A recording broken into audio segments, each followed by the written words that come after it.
আসসালামু আলাইকুম। বেনজিরের দুর্নীতির ব্যাপারে একটি অগ্রগতির খবর পাওয়া গেছে। তাতে দুদকের আইনজীবী বলছেন যে বেনজিরের বিরুদ্ধে দুর্নীতির প্রমাণ পাওয়া গেছে। তার মানেই হচ্ছে যে শীঘ্রই তারা মামলা করবে, এটি নিশ্চিত ধরে নেওয়া যায়, বা সেই ঘোষণাটাই আসলে দুদকের আইনজীবী দিলেন। খুরশিদ আলম খান দুদকের আইনজীবী বলছেন, পুলিশের সাবেক মহাপরিদর্শক বেনজির আহমেদ ও তার পরিবারের সদস্যদের বিরুদ্ধে জ্ঞাত আয় বহির্ভূত সম্পদের অর্জনের প্রমাণ পাওয়া গেছে। আমার এই চ্যানেলের অনেকগুলো ভিডিওতে এবং আমার বেশ কয়েকটা লেখায় আমি একটা কথা রিপিটেডলি বলবার চেষ্টা করেছি। 2024 সালের 7 জানুয়ারির নির্বাচনের পর নতুন সরকারের উপরে মার্কিন যুক্তরাষ্ট্র ইমিডিয়েটলি কোনো স্টেপ না নিলেও এই সরকারকে তারা এত সহজে ছেড়ে দিচ্ছে না। এভাবে অগণতান্ত্রিক উপায়ে জোর করে ক্ষমতা দখল করা একটা সরকারকে কোনোভাবেই মার্কিন যুক্তরাষ্ট্র ওয়াক ওভার দেবে না। কিছুদিন আগে সাবেক সেনাপ্রধান আজিজ আহমেদের বিরুদ্ধে স্যাংশনের পর মার্কিন যুক্তরাষ্ট্রের স্টেট ডিপার্টমেন্টের মুখপাত্র ম্যাথিউ মিলার বলেছিলেন, দুর্নীতির বিরুদ্ধে বৃহৎ পরিকল্পনা বাস্তবায়নের অংশ হিসেবে কেবলমাত্র একজন কর্মকর্তার বিরুদ্ধে স্যাংশন দেওয়া হয়েছে। আসসালামু আলাইকুম প্রিয় দর্শক, ফাইনালি চলে আসলাম আপডেট ও গুরুত্বপূর্ণ কিছু নিউজ নিয়ে আপনাদের মাঝে। প্রিয় দর্শক, অবশ্যই ভিডিওটি শেষ অবধি দেখবেন। দর্শক, আপনাদের কাছে ছোট্ট একটি অনুরোধ, দেশ এবং দেশের বাইরে হলে কমেন্ট বক্সে লিখে জানিয়ে দেবেন, আর চ্যানেলে নতুন হলে সাবস্ক্রাইব করে পাশে থাকা বেল বাটনটি অবশ্যই অল করে দেবেন, কারণ পরবর্তী আপডেট নিউজ সবার আগে পাওয়ার জন্য প্রিয় দর্শক আর অবশ্যই একটি লাইক। প্রমাণ পাওয়া গেছে। বৃহস্পতিবার দুপুরে খুরশিদ আলম খান এই তথ্য জানান। তিনি বলেন, বেনজির আহমেদের দুর্নীতির তথ্য প্রমাণ পাওয়া গেছে।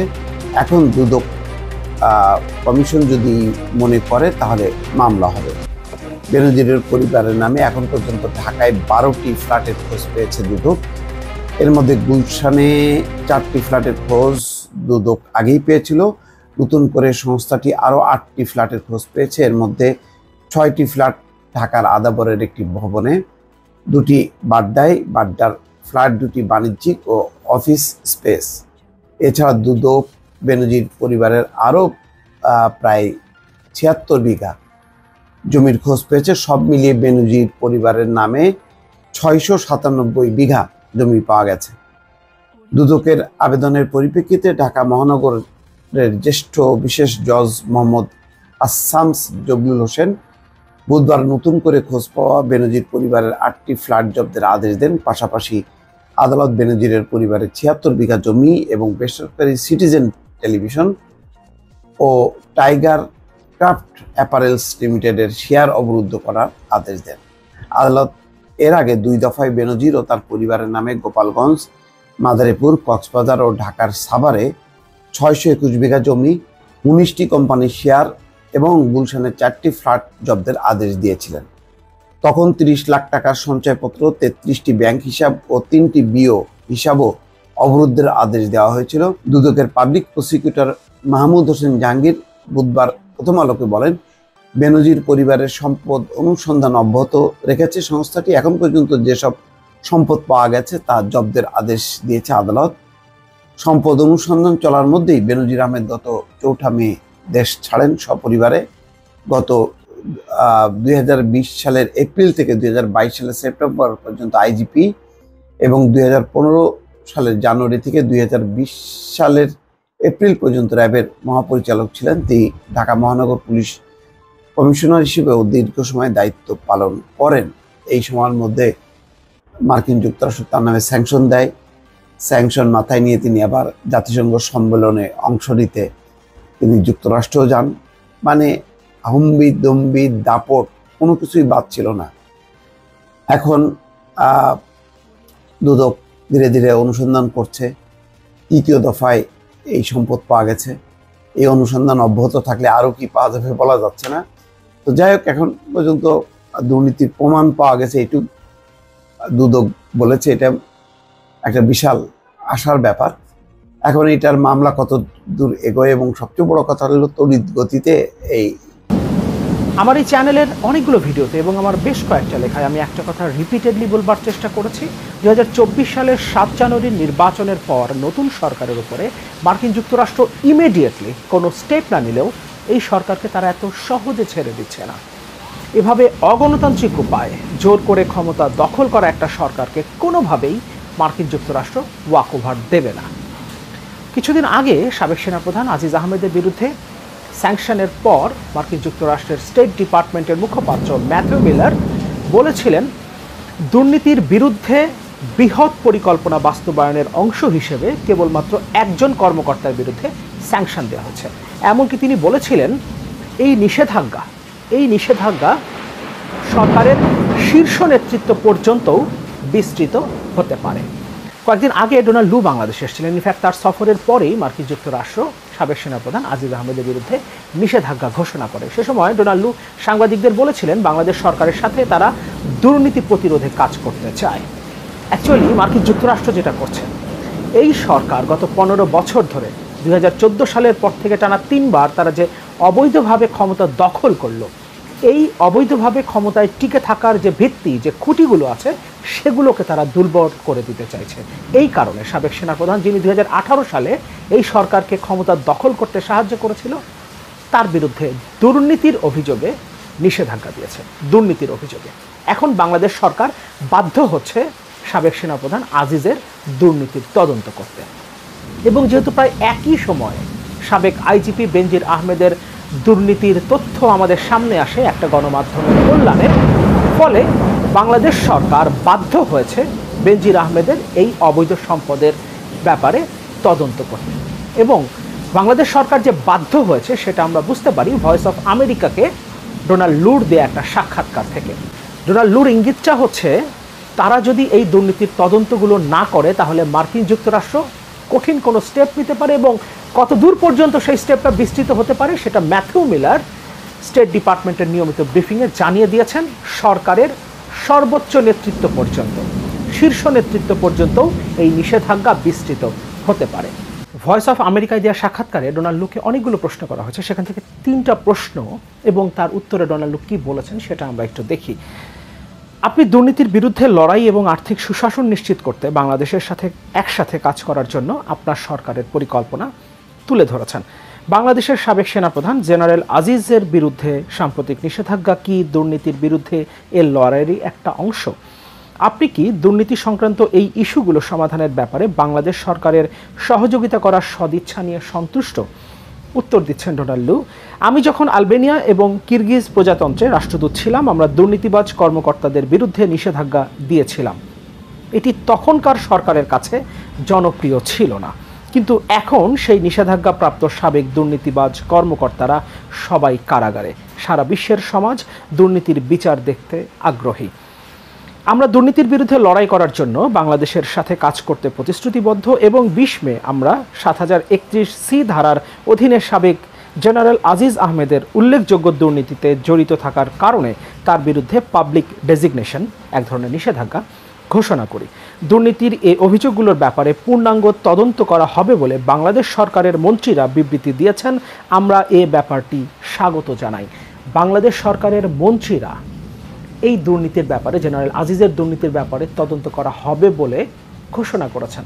এই ব্যাপারটাকে তিনি স্বাগত জানিয়েছেন। কিন্তু তিনি আলবেনিয়াতে এবং কিরগিজ প্রজাতন্ত্রে যখন রাষ্ট্রদূত ছিলেন, তখন যাদের বিরুদ্ধে নিষেধাজ্ঞা দেওয়া হয়েছিল সেটা নিয়ে তখনকার সরকার সন্তুষ্ট ছিল না। এই কথাটা বলার মধ্য দিয়ে তিনি বুঝিয়েছেন বাংলাদেশের বর্তমান ক্ষমতাসীন সরকার দুর্নীতির বিরুদ্ধে যে স্টেপগুলো মার্কিন যুক্তরাষ্ট্র নিচ্ছে সেখানে তারা সন্তুষ্ট না। এবং আরেকটা কথা বলেছেন, পরবর্তীতে যে সরকার এসছে, অর্থাৎ পরবর্তী সময়ে সেই জায়গায় যারা তখন নিষেধাজ্ঞার আওতায় এসছিল তারা এখন কারাগারে আছে।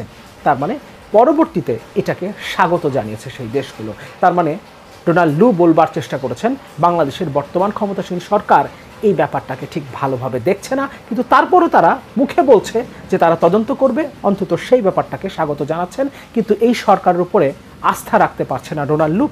এটা তিনি তার একটা অভিজ্ঞতার বর্ণনা করে বুঝিয়ে দিয়েছেন।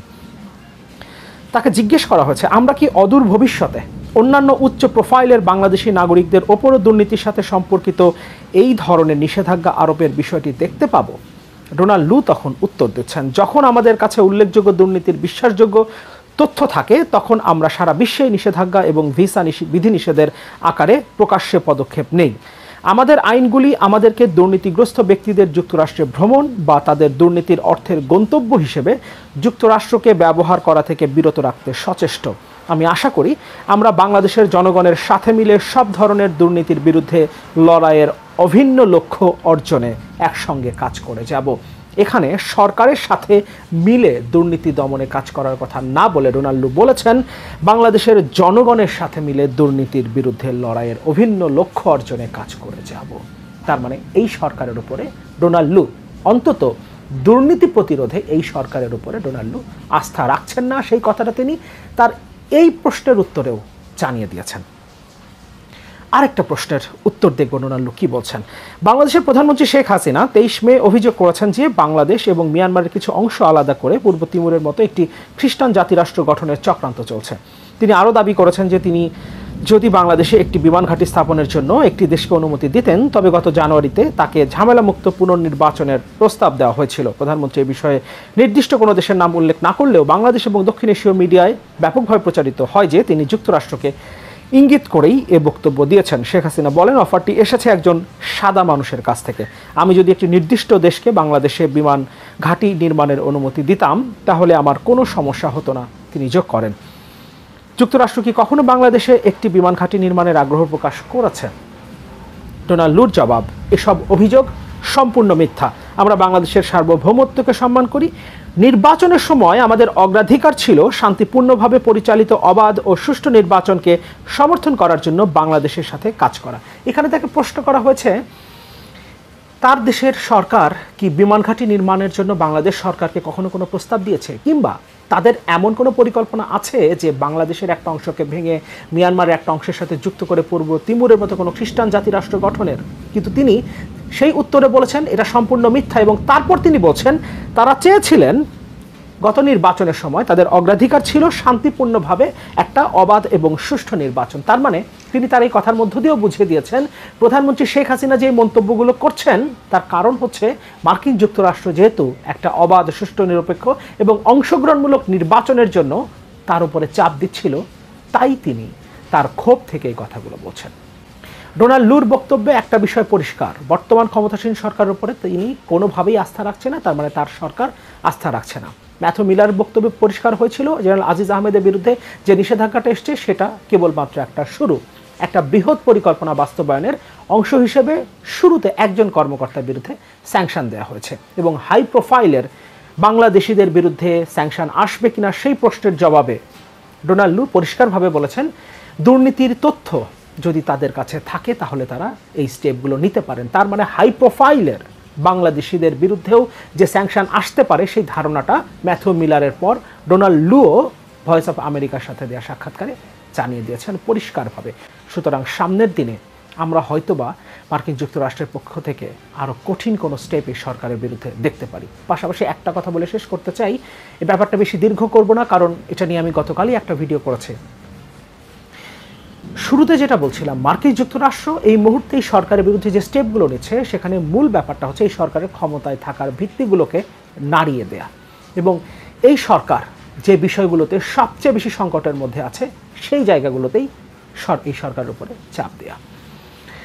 ডক্টর ইউনূসের ওপরে যে বিচারিক হয়রানি করা হচ্ছে সেই ব্যাপারে যখন প্রশ্ন করা হয়েছে স্টেট ডিপার্টমেন্টের নিয়মিত ব্রিফিংয়ে, তখন স্টেট ডিপার্টমেন্টের মুখপাত্র গত ফেব্রুয়ারিতেও বলেছিলেন এবং তারপর গত মাসেও বলেছেন বাংলাদেশে বিদেশি বিনিয়োগ বাধাগ্রস্ত হতে পারে।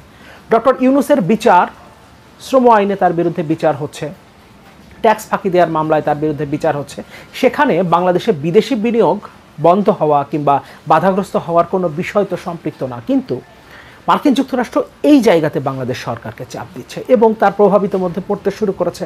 ইতোমধ্যেই গত বছর 16% থেকে 18% পর্যন্ত, কোথাও কোথাও 16% এসছে, কোথাও 18% পর্যন্ত আমরা জানতে পারছি বিদেশি বিনিয়োগ কমে গেছে, এবং এই বছরের প্রথম 6 মাসে 22% বিদেশি বিনিয়োগ কমেছে। তার মানে মার্কিন যুক্তরাষ্ট্রের এই স্টেপ কিন্তু কাজ করতে শুরু করেছে, এটা কিন্তু কার্যকর হতে শুরু করেছে। এবং ডোনাল্ড লু তার এই সফরে বাংলাদেশ সরকার বাংলাদেশে মার্কিন যুক্তরাষ্ট্রের বিনিয়োগকারীদের অর্থ কিভাবে ফিরিয়ে দেবে, তাদের লভ্যাংশ কিভাবে তাদেরকে পৌঁছে দেবে সময় মতো, এবং কতদিন নাগাদ তারা সেটা দিতে পারবে সেই ব্যাপারে প্রশ্ন করেছে।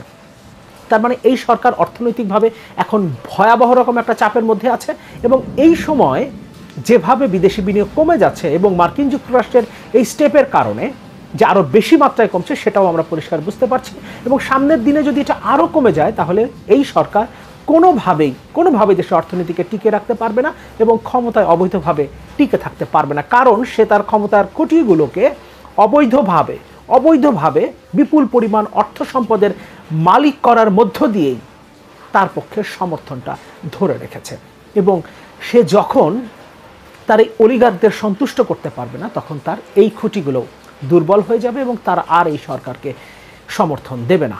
ফলে পরিষ্কারভাবেই আমরা বুঝতে পারছি মার্কিন যুক্তরাষ্ট্র খুবই টেকনিক্যালি এই সরকারের উপরে স্টেপ নিচ্ছে এবং এই সরকারকে আস্তে আস্তে আরও বেশি করে দুর্বল করে ফেলছে।